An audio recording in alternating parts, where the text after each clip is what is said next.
नमस्कार प्यारे साथियों, आप सभी को आपके ही अपने प्यारे से इस समान हिंदी की कक्षा में आप सबों का बहुत बहुत स्वागत है।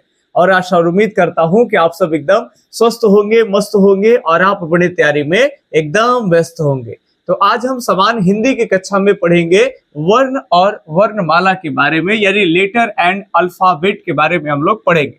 पिछले कक्षा में इस समान हिंदी के कक्षा में क्या क्या पढ़ लिए हैं, तो अब तक आप भाषा और लिपि के बारे में काफी डिटेल से थ्योरी को भी पढ़े और इसके अलावे इसी से संबंधित अलग अलग कॉम्पिटिटिव एग्जाम में कैसे प्रश्न जो है वो आए हुए हैं, वो सारे प्रश्नों को सॉल्व किए।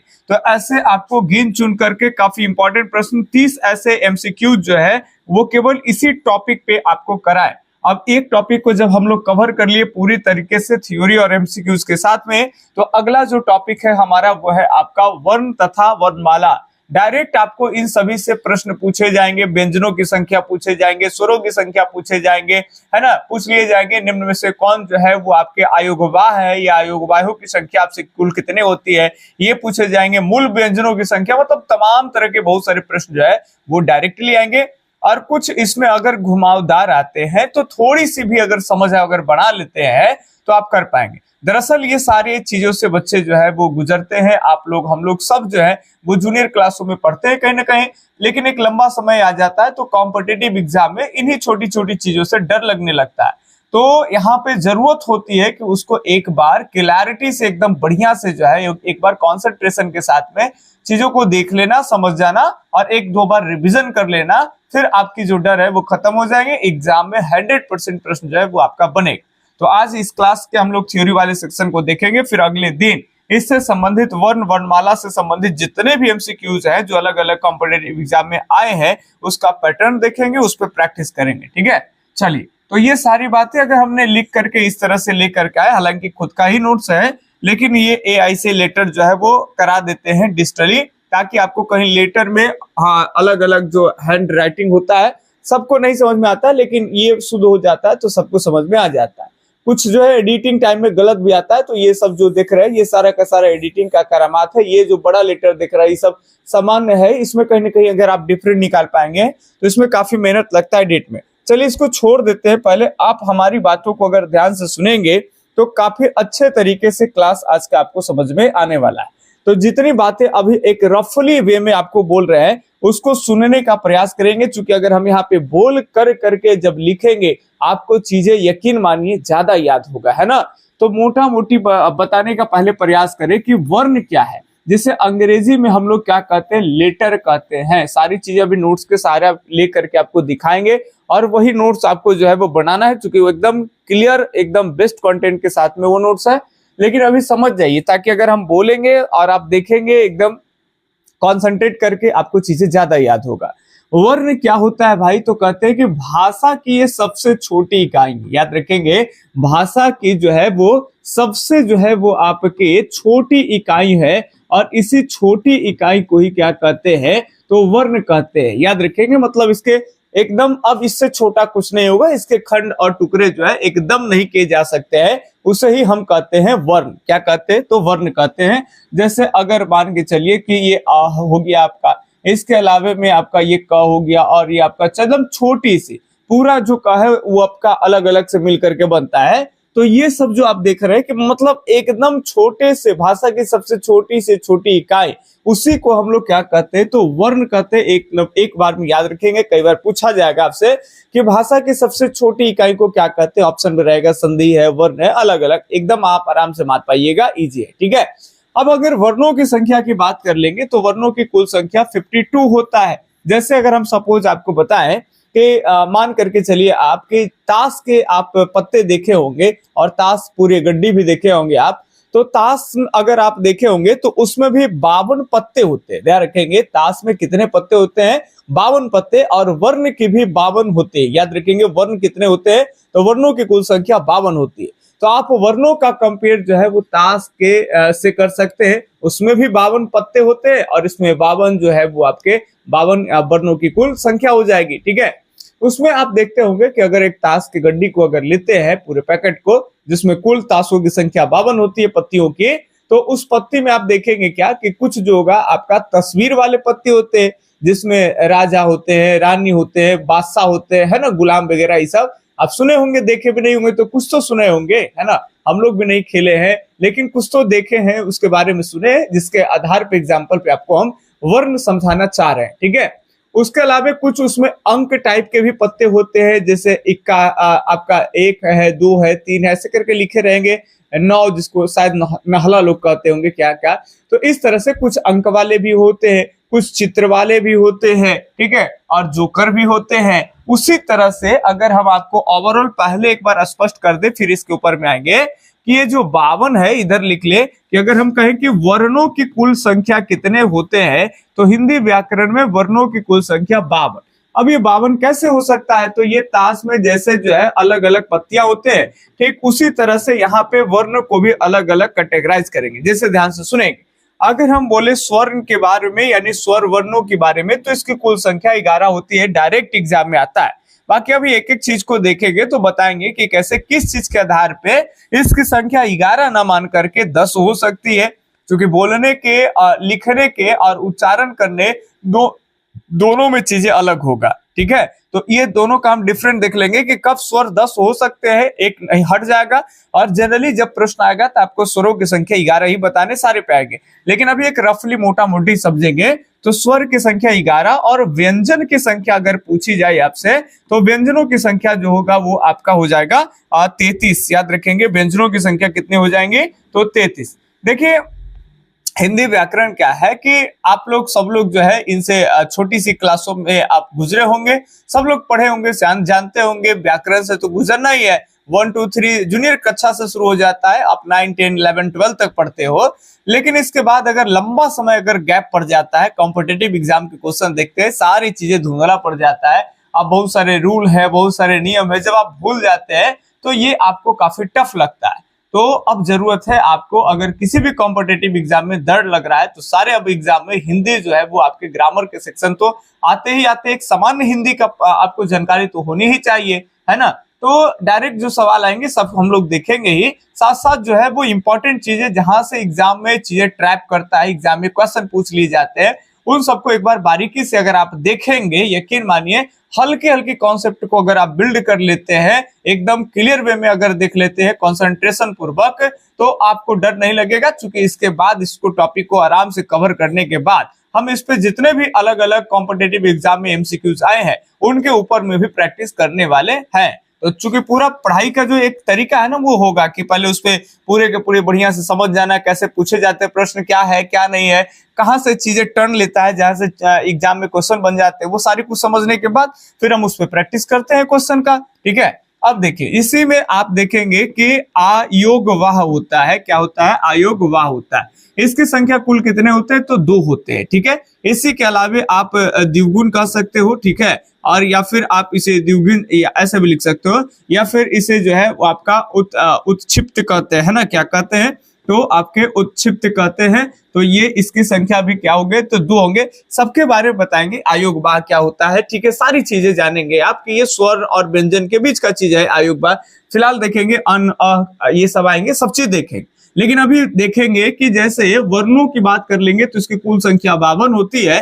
तो ये 52 कौन कौन से होते हैं, ठीक है। इसके अलावा अगर हम बात कर लेंगे तो संयुक्त वर्ण भी आपके आएंगे, ठीक है। व्यंजन जब पढ़ेंगे इसी वर्ण को कैटेगराइज करके, तो वहां आपके व्यंजनों में भी जो है वो संख्या 4 हो जाएंगे, ठीक है। और स्वर पढ़ेंगे तो वहां भी इसकी संख्या 4 हो जाएंगे। तो 4 जो है आपके स्वर में भी देखेंगे, संयुक्त की बातें करें और व्यंजन में भी संयुक्त की बातें करें तो 4 ही होगा। ओवरऑल बात कर लेंगे तो स्वर्ण अगर हम वर्ण की केवल बात कर ले तो इसकी संख्या 4।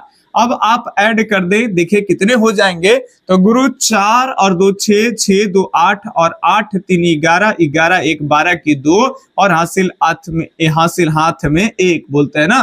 तो 1 और 3 4, 4 1 5, क्या 52 आगे कि नहीं आगे, तो बिल्कुल आ गए, है ना। तो इस कदर कई बार तो आपके एग्जाम में यही से सवाल आ जाएंगे कि आयोग वाहों की संख्या तो 2 याद रखेंगे, संयुक्त वर्णों की संख्या कितने होते हैं तो 4 होते हैं। अगर पूछा जाए आपसे कि स्वरों की कुल संख्या कितने होते हैं तो स्वर वर्णों की संख्या 11 और व्यंजन वर्णों की संख्या अगर पूछ लिया जाएगी आपसे तो हो जाएंगे 33। बाकी अभी जब हम आपको व्यंजन के बारे में पढ़ाएंगे तो उसमें बताएंगे 33 कैसे होगा।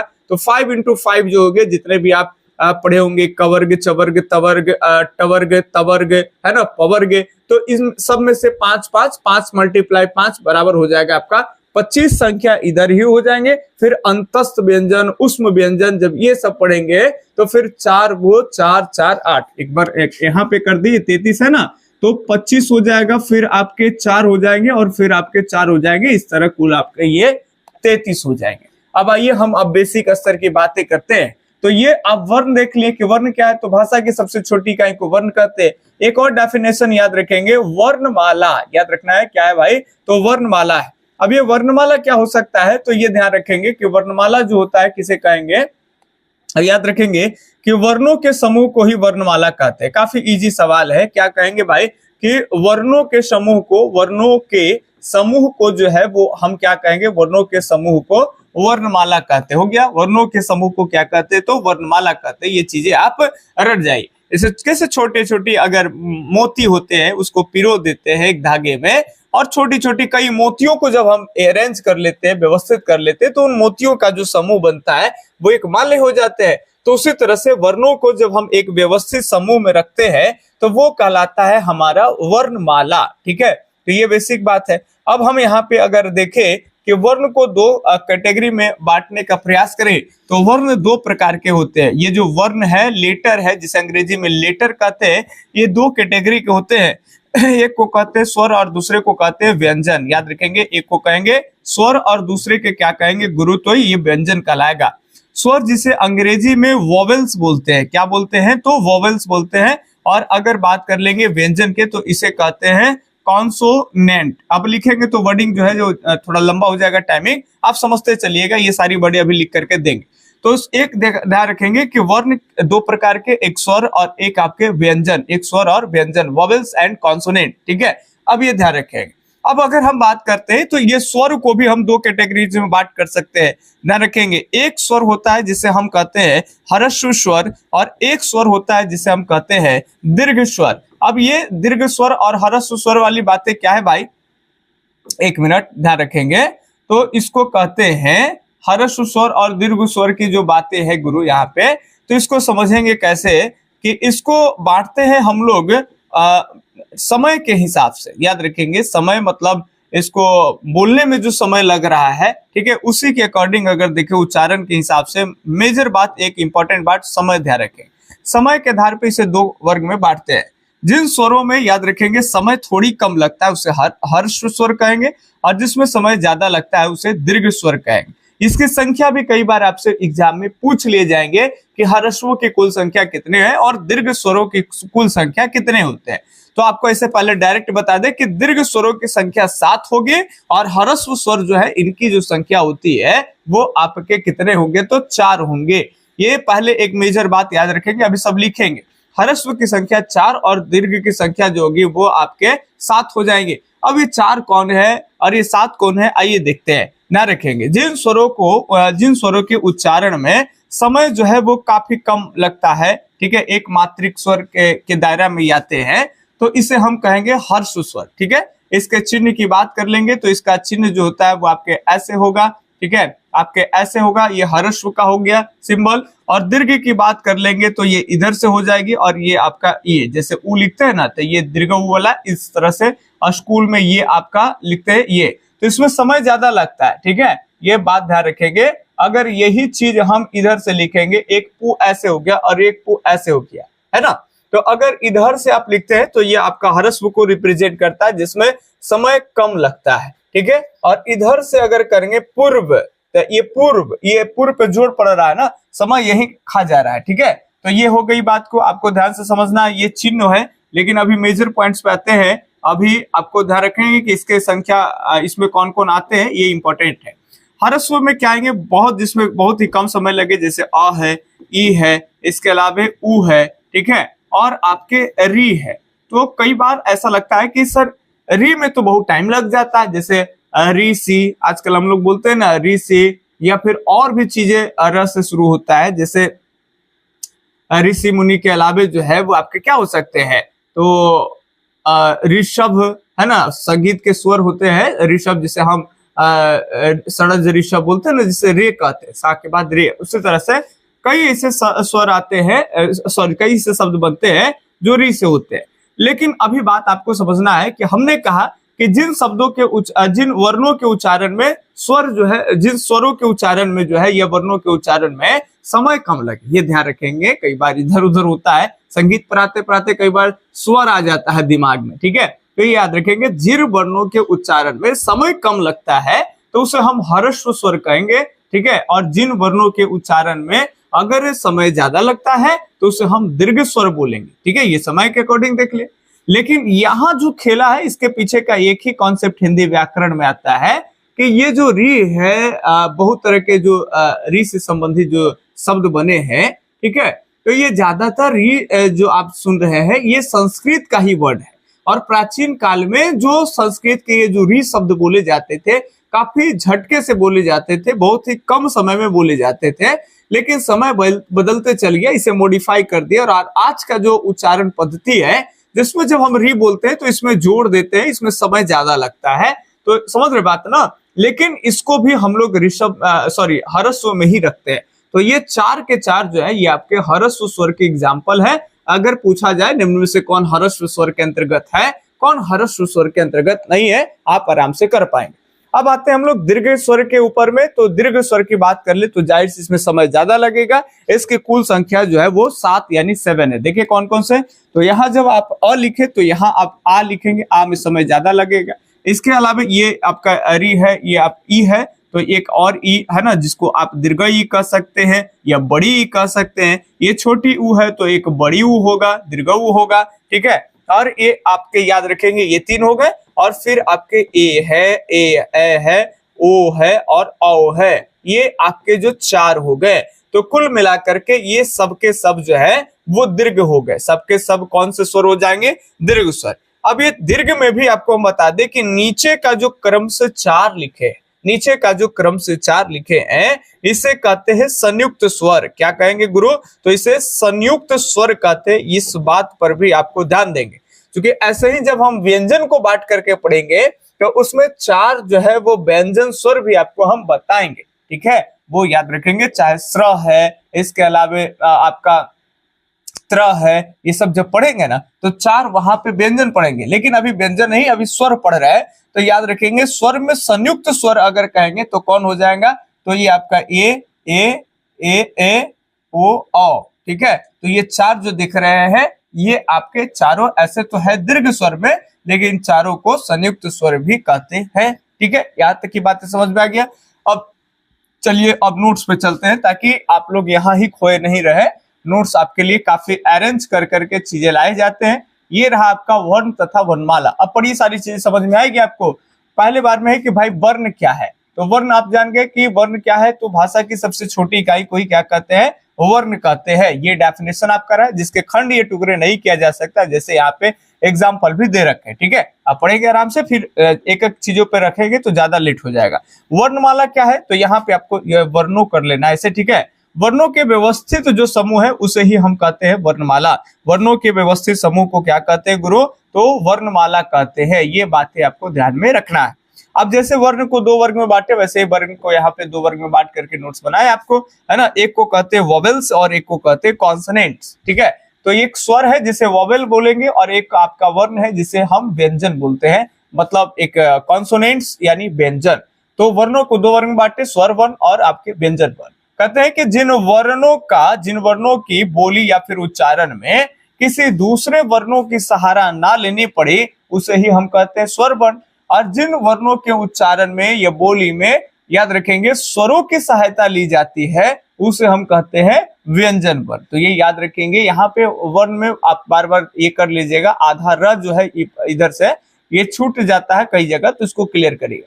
तो जिन वर्णों की बोली या फिर उच्चारण करने में स्वरों की सहायता लेनी पड़ती है लेनी पड़े, ठीक है, ऐसे होगा, बिंदु यहाँ दीजिएगा जरूर, नोट्स बनाइए। तो स्वरों की सहायता लेनी पड़े उसे हम क्या कहते हैं, तो व्यंजन कहते हैं, ठीक है। इसकी संख्या आपको हम बता दिए, व्यंजनों की संख्या अगर आपसे पूछी जाए तो 33 हो जाएगी, और स्वरों की संख्या अगर पूछी जाए तो ये जनरली अगर बात कर ले 11। लेकिन अभी हमने यहाँ पे एक बॉक्स में कॉलम में डाला कि 11 तो होता है, लेकिन ऐसे इसे 10 मानेंगे, लेकिन 10 कब मानेंगे हम, और 11 कब मानेंगे। तो देखिए, लिखने के आधार पे अगर बात करेंगे तो लिखने के आधार पे इसकी संख्या होती है 11, लेकिन अगर उच्चारण के आधार पे देखेंगे तो री का जो उच्चारण है वो नहीं होने के कारण इसकी कुल संख्या 10 होती है। अब यही एग्जाम में यहीं से घुमा करके पूछा जा सकता है कि स्वरों में उच्चारण के आधार पे कितने स्वर वर्ण होते हैं।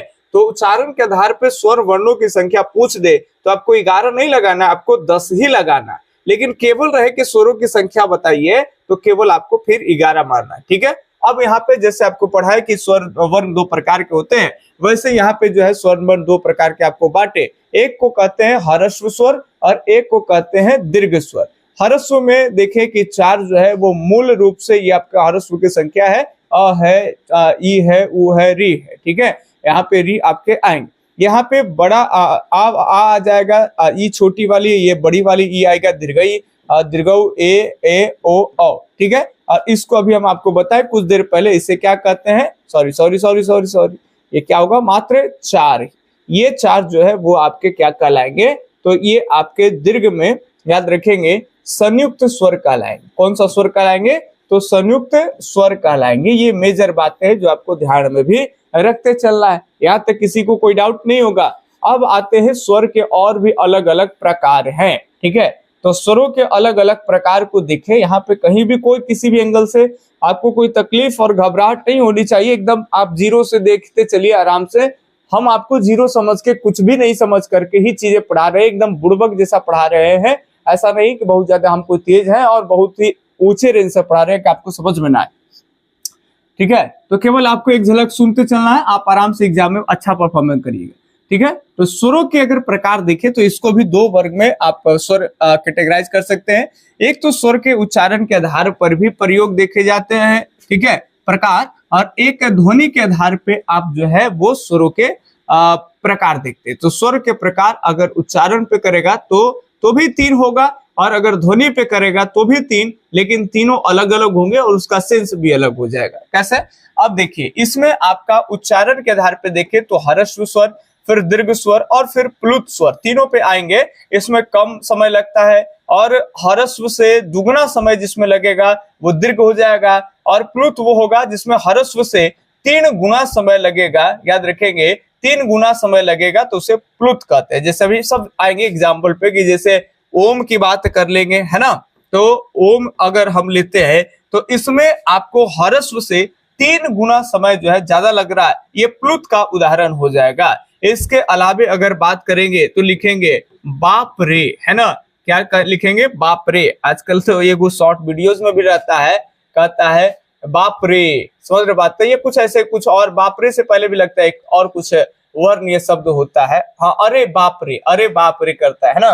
खैर जो भी हो, तो ये बाप रे, ओम, ऐसे जो शब्द देख रहे हैं जिसमें ह्रस्व से 3 गुना समय लगता है उसे प्लुत कहते हैं, ठीक है। उसी तरह से जब हम स्वर जब बोलते हैं सारी चीजें, तो आवाज और ये हमारे जो मुंह है, हवा है ना, जो टंग वगैरह, इन सबसे ही जो चीजें स्वर निकलते हैं। ये जो हिंदी व्याकरण है काफी साइंटिफिक जैसा है ना, लेकिन कई बार आपको कॉमन सेंस लगा करके केवल या पार नहीं लगाना है, नहीं तो एग्जाम में छोटी से छोटी चीजों पे एक गलतियां कर ले। दरअसल सोचते हैं कि हिंदी व्याकरण क्या पढ़ना, बचपन में पढ़े हैं, और कुछ कॉमन सेंस लगा करके मार देंगे, कुछ संधि आएगा, कॉमन सेंस पे चल जाता है काम, कुछ जो ऐसे कि ऐसे कवर चवर ऐसे करके आएगा तो वहां से भी मार देंगे, कौन कंठ से है, कौन तालु से है, मुर्दा से। लेकिन इन छोटी छोटी चीजों पे अगर थोड़ी बहुत भी डाउट है तो रिस्क आपको नहीं लेनी चाहिए, आपको सिस्टमैटिक एक बार चीजें पढ़ लेनी चाहिए किसी भी तरह से समय निकाल के, है ना, ताकि एग्जाम में एक अंक भी इधर से उधर ना हो जाए। अब देखिए ध्वनि के आधार पे देखेंगे तो 3 होते हैं, अग्र, मध्य और पार्श्व। मतलब जो भी हम वर्ण शब्द का उच्चारण करते हैं तो वो जो होता है जिसमें हम जो भी वर्ण बोले तो उसमें जो वर्ण होते हैं, ध्यान रखेंगे बात को, तो कुछ जो है वो ये आपके बीच में जो आपके भाग है वहां से आपके आते हैं अंदर से, ठीक है। इसमें एक ही आता है जिसे हम मध्य कहेंगे, ठीक है, जो आपका अ आता है। क्या आता है? अ। और इसके बाद जो आप देखते हैं तो जैसे ई है, ए है, समझ रहे बात, ये सब आगे के भाग से निकलेगा जीभ के।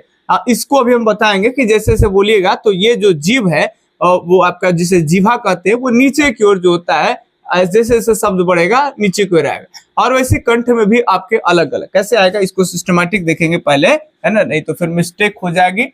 और अगर ध्यान रखेंगे बात को, इस सीरीज को अगर कोई भी विद्यार्थी यूट्यूब पे देख रहे हैं तो ये आपका नंबर है, आप चाहे तो आप नोट्स लेकर के आराम से आप प्रिपरेशन कर सकते हैं हिंदी ग्रामर का। और अगर बैच की आवश्यकता है तो आपको बैच भी मिल जाएगा हिंदी ग्रामर का। सारे टॉपिक जो है आराम से धीरे धीरे कवर कराए जा रहे हैं एकदम इजी पे में, है ना। तो बैच का ज्यादा नहीं, हमारे यहाँ 251 रुपए की राशि सामान्य हिंदी ग्रामर की ली जाएगी, जिसमें कंप्लीट आपके 15 से 20 ऐसे टॉपिक्स है हिंदी ग्रामर के जो आपको कंप्लीट कराए जाएंगे, है ना। पहले उसका थ्योरी, फिर उसके एमसीक्यू, उसके प्रैक्टिस सारे कुछ होंगे। और 6 मंथ का ये वैलिडिटी आपका रहेगा 6 मंथ के लिए, और मात्र 251 रुपया में ये आपको मिल जाएगा। अगर आपको केवल नोट्स लेना है तो 199 रुपया आप पे कर करके नोट्स ले सकते हैं, लेकिन अभी फिलहाल कंप्लीट नहीं हो रहा। अगर इस क्लासेस को देखने के 2-3 मंथ बाद अगर आप हमसे संपर्क करते हैं तो आपको हिंदी का अच्छा सा जो है वो मटेरियल वाला थ्योरी, सिस्टमैटिक से थ्योरी, और उसका जो है वो आपको एमसीक्यूज प्रैक्टिस के रूप में मिल जाएगा। नंबर यहाँ आपको शो हो रहा है 88253675 उस पर आप संपर्क कर सकते हैं। आइए यहाँ पे देखिए, अभी देखिए कि उच्चारण के आधार पे जो स्वर है उसे हम कितने वर्ग में बांटते हैं? 3 वर्ग में। कौन कौन से है पहले इसको आपको देखते चलना है। तो ये उच्चारण के आधार पे अभी देखे कि ह्रस्व हो जाएगा, फिर आपके दीर्घ हो जाएंगे, फिर प्लुत हो जाएंगे। ये एक मात्रिक स्वर है, आपके इसमें समय सबसे कम लगते हैं। दीर्घ में याद रखेंगे ह्रस्व की अपेक्षा स्वर जो है समय जो होता है वो आपके स्वर में दुगनी लगती है, और इसे द्विमात्रिक स्वर कहते हैं, ठीक है। और प्लुत में इसमें आपके ह्रस्व की अपेक्षा अगर देखें तो 3 गुना समय आपको अधिक लगता है। इसे त्रिमात्रिक स्वर के रूप में जानते हैं, यानी ह्रस्व से याद रखेंगे इस स्वर में ह्रस्व से 3 गुना समय अधिक लगता है, ठीक है।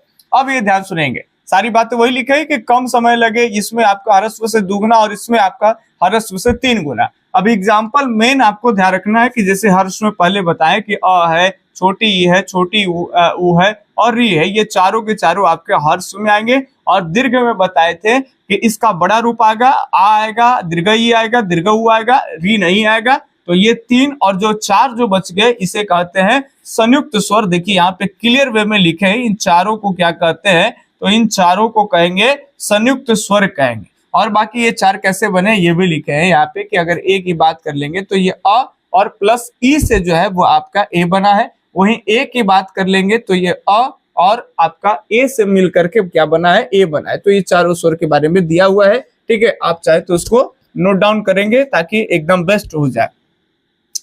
प्लुत स्वर की बात कर लें तो इसका उदाहरण है जैसे ओम, जैसे आपका बाप रे और रोना, ये सब जो आप देख रहे हैं ये आपका यहाँ ओडम आपको लग रहा हो तो इसको ओम करना है, ठीक है। तो ये आपको ध्यान में रखना है, मेजर सी चीजें है। चूंकि अभी हिंदी पढ़ाना है तो थोड़ी बहुत देखना पड़ जाता है, नहीं तो कहेंगे कि चला हिंदी पढ़ाने और इसको हिंदी के शब्द ही नहीं लिखने आता है। क्या है, दरअसल नोट्स आपको हम दिखाएंगे, पेज पे सारी चीज ठीक ही लिखे जाते हैं, बट यहाँ पे चीजें जो है वो ज्यादा एरर मिल जाता है एआई के थ्रू और चैट जीपीटी का सारा लेके जब इस नोट्स को कन्वर्ट करके बनाया जाता है तो उसमें काफी सारी गलतियां वो लिख करके दे देता है। उसके बाद भी बहुत सुधारने का प्रयास करते हैं हम लोग, कहीं कहीं माइनर छूट जाता है तो वो क्लास में डील हो जाता है, उसके लिए बड़ी बात नहीं। जीभ के प्रयोग के आधार पर स्वर अगर देखें तो 3 प्रकार के होते हैं, यहाँ पे ध्यान रखेंगे जीभ के प्रयोग के आधार पर स्वर 3 प्रकार के, है ना। एक आपके जीभ के आगे वाले, और एक आपके बीच वाले में, और एक आपके जीभ के नीचे जहां से कंठ से चीजें स्पर्श होती है। आगे जिसे अग्रस्वर कहते हैं, बीच में मध्य, और पीछे जो होते हैं वो आपके पार्श्व जो कंठ से होगा, ठीक है। तो जीभ के आगे वाला जो हिस्सा है उसे कहते हैं ई, बड़ी ई, ए। तो अगर आप मान के चलिएगा कि अब तो बनाने आता नहीं है, मान के चलिए कि ये किसी व्यक्ति का मुख है और ये आपका कंठ है, बना नहीं बढ़िया से, तो यहाँ से ये कंठ के सहारे, है ना, और जब इसका टंग होता है बाहर की ओर तो ये मान के चलिए कि जीभ निकलता है। तो ये यहाँ पे ई है, और फिर बड़ी ई है, और फिर ए है, और फिर आपके ए है। ऐसा नीचे की ओर ऐसा ढाल की ओर कि ये अलग अलग शब्द बोलेंगे ना, जैसे आप अगर केवल सिंपल ई बोलते हैं तो आपका हल्का सा टंग नीचे की ओर जाएगा, और अगर दीर्घ ई बोलेंगे तो टंग और होगा। समझ रहे बात? ये सब आप उच्चारण कर सकते हैं वीडियो को रोक करके कि आप बोल रहे हैं ई, तो आपका जीभ बाहर की ओर है, नीचे की ओर झुकेगा, स्लाइड करेगा, ठीक है। और बोलेंगे ई के बाद दीर्घ ई, ठीक है, तो और नीचे की ओर जाएगा। ये 4 के 4 याद रखेंगे। आगे वाले, इसमें जीभ के आगे वाले हिस्सा है उससे टच होता है, तो जीभ का आगे का हिस्सा, ठीक है। और ये 4 स्वर आपको ध्यान में रखना है। मध्य में एक ही होता है, ये याद रखिए, कई बार पूछा गया है कि जिह्वा के प्रयोग के आधार पे मध्य स्वर कितने प्रकार के कितने होते हैं, तो मध्य स्वरों की संख्या केवल और केवल 1 होते हैं, और वो कौन है? तो केवल अ है, ठीक है। और जब आप बोलेंगे तो ये बीच के भाग से आपके ध्वनियां बाहर निकलेंगी, मुख के बीच से। और उसके पीछे की बात कर लेंगे, जो कंठ से स्पर्श होगा उसे पार्श्व कहेंगे, जिसमें आपका आ है, उ है, दीर्घ उ है, ओ है, अ है। ये आपका कंठ का प्रयोग, अर्थात जीभ के पीछे का जो हिस्सा होता है वहीं से जो है ये ध्वनियां निकलती। तो इस तरह से अभी हम लोग देखें क्या, स्वर को 2 वर्ग में बांटे, है ना। एक आपका वर्ण को 2 वर्ग में बांटे, स्वर और व्यंजन। स्वर को देखे तो 2 वर्ग में स्वर को बांटे, एक आपका जो था वो दीर्घ स्वर, और एक आपका जो था वो आपके दीर्घ के ह्रस्व और दूसरे दीर्घ था, ठीक है। ह्रस्व में कम समय लगता है, दीर्घ में ज्यादा लगता है। ह्रस्व की संख्या पूछ ली जाएगी तो ह्रस्वों की संख्या जो हो जाएगा वो 4 हो जाएगा, और दीर्घों की संख्या, दीर्घ स्वरों की संख्या कितने हो जाएंगे? तो 7 हो जाएंगे। एकदम याद करते चलना है, क्लास में चीजें याद करने का प्रयास करिएगा, वरना एआई जनरेटेड वीडियो तो 15 मिनट 20 मिनट में ढेर सारी डेटा होता है, दिखने में काफी अच्छा लगता है और आपको लगता है कि चीजें हैं, लेकिन लोग ऐसे ही सुन लेते हैं और जहन में बातें नहीं आता, याद नहीं रहता। इतने क्लास में सुनने के बाद, बार बार रिपीट करने के बाद, याद करने के बाद, जब आप उसको लिख के और उसके बाद 1-2 बार रीड कर जाते हैं, तो यकीन मानिए कि वो चीज कितना भी आप मतलब मंद बुद्धि के बालक है या बालिका है, आपको चीजें वो क्लियर हो जाती है। वहां से सवाल आएंगे तो आपसे बन जाएंगे, ठीक है।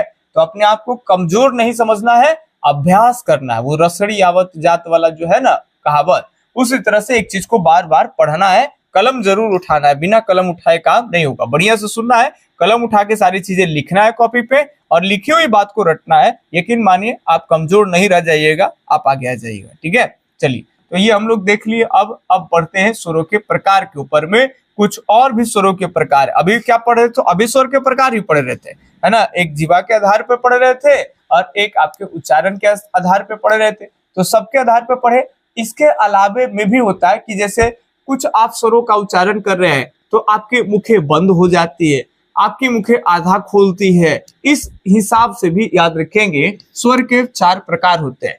तो मुख्य द्वार के खुलने के आधार पर स्वर 4 प्रकार के होते हैं। कई बार एग्जाम में आए, इसको ध्यान रखेंगे।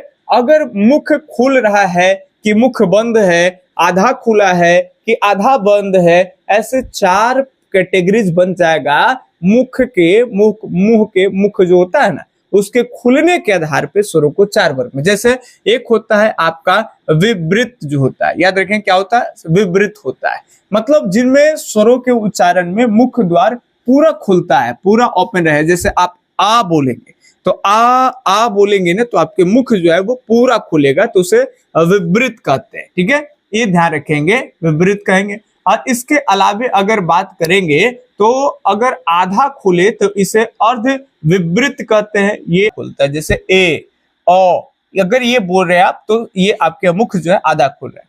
उसी तरह से दिख रहा है कि कौन बंद जैसा है और जिसमें बंद नहीं थोड़ी खुली है। तो अगर समृद्ध की बात कर लेंगे तो जिन स्वरों के उच्चारण में मुख द्वार जो है वो लगभग बंद रहता है, जैसे आप ई बोलेंगे, दीर्घ ई है, उ है और उ है, तो ये स्वर जब आप बोलेंगे, बोलिए आराम से, ई, तो लगेगा जैसे कि आपका जो मुख है वो बंद है, यानी सिला हुआ जैसा। यहाँ पे शॉर्ट में लिखे हैं कि ये आपका सिला हुआ जैसा रहेगा, जैसे समृद्ध का। तो ये याद रखेंगे, एक आपका विवृत और एक आपका संवृत, दोनों याद रखेंगे।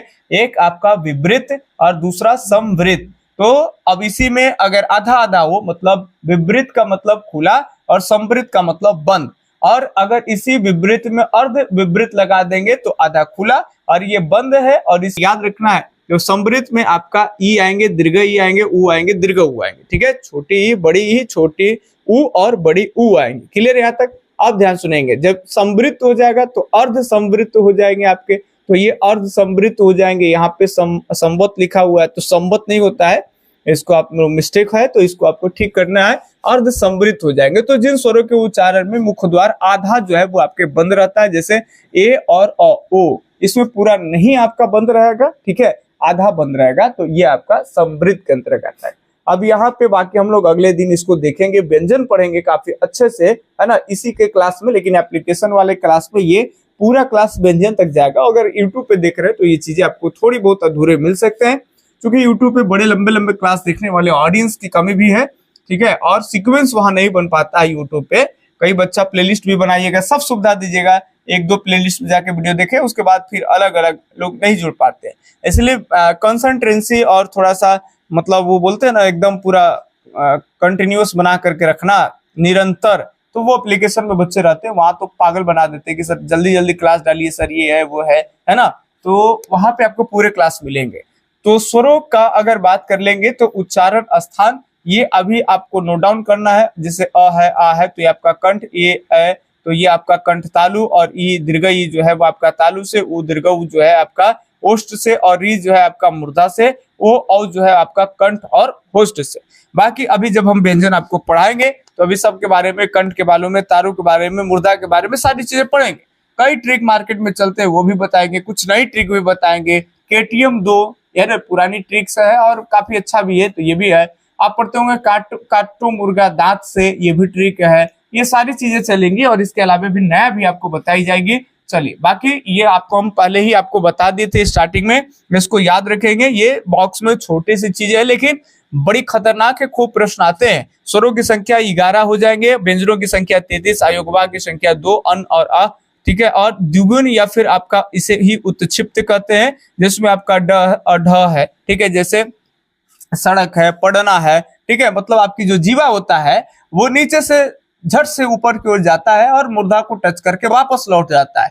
पढ़ना है ना, पढ़ना है, सड़क है, ऐसे जो बोलते हैं ना, आपकी जो जीभ है ऊपर की ओर जाती है और झट से मूर्धा को टच करके वापस नीचे आ जाती है, इसे कहते हैं द्विगुण या फिर उत्क्षिप्त, ठीक है। और ये संयुक्त व्यंजन में आपका स्र, त्र, ज्ञ और आपका छ आ जाएगा, ठीक है। तो ये आप ध्यान रखेंगे बात को, चारों के चारों ये 5 जो लिखे हुए हैं सब इंपॉर्टेंट है, और ये सब मिला करके वर्णों की कुल संख्या 52 बन जाती है, ठीक है। चलिए आगे यहाँ पे बात करेंगे व्यंजन के ऊपर में।